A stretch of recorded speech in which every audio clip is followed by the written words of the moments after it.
J'ai fait beaucoup de choses dans ma carrière, mais aujourd'hui, c'est une rencontre assez inattendue. Je suis dans un superbe édifice patrimonial à Québec pour faire la rencontre de sœur Simone Voisine. Elle fait partie des Sœurs de la Charité de Québec.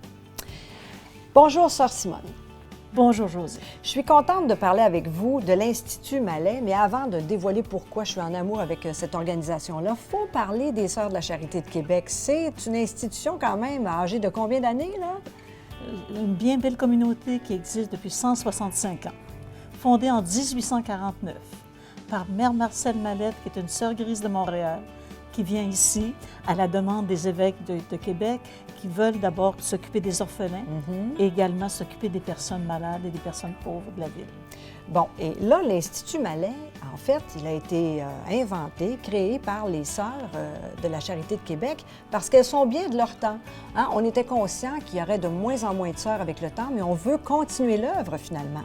Absolument, parce que c'est une œuvre qui tient tellement à cœur, justement, cette aide, ce partage, cette solidarité, justement, avec les personnes démunies.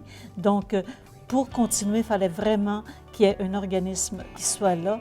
Et vraiment, l'Institut est arrivé au bon moment. Mais moi, je vais être honnête avec vous, là, je suis laïque, je me tiens loin du milieu religieux. Et quand j'ai entendu parler de l'Institut Mallet, j'ai eu un coup de cœur. Parce que la philanthropie, c'est pas juste une affaire d'un monsieur riche homme d'affaires ou d'une madame qui font un chèque d'1 million à une fondation d'hôpital, là. On est tous un peu philanthropes. Tout le monde peut l'être, au fond, parce qu'on parle de partage, de solidarité, d'engagement. Qu'est-ce que ça peut être aussi comme exemple? Ça peut être simplement, de toute façon, donner un coup de main, par exemple, à un voisin qui a besoin d'aide. Ça peut être aller visiter des malades dans un hôpital. On peut dire finalement que les plus démunis vous ont enrichi. C'est quand même magique, ça. Ah, c'est beau ce que vous dites là, Josée, c'est magnifique parce que c'est vrai. Oui. Oui.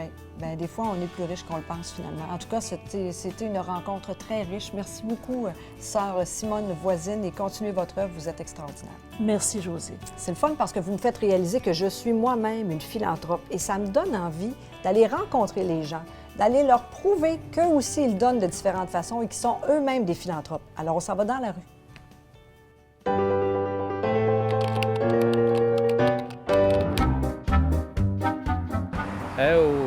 Je le sais, mais je m'en souviens plus.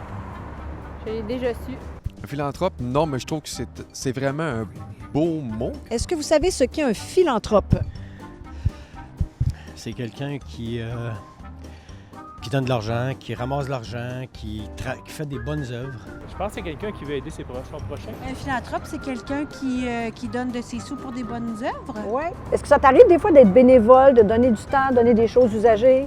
Justement, j'arrive d'un stage dans une école primaire. Je donne beaucoup de temps, d'attention aux élèves. J'ai donné des cours aux enfants qui n'avaient pas accès à apprendre d'autres langues, des choses comme ça. Je donne des cours d'éducation physique pour que les gens soient en forme, pour que les gens soient bien en santé dans leur peau.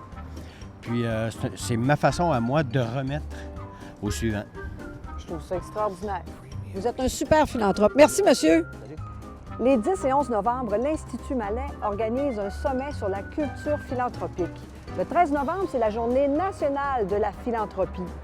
Ce serait le fun que cet événement-là permette aux gens de réaliser qu'ils donnent, qu'ils sont eux-mêmes philanthropes.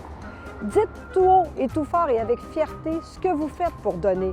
Faites-le avec le mot-clic « Moi je donne » sur Twitter et sur Facebook. Parce qu'au fond, nous sommes tous philanthropes.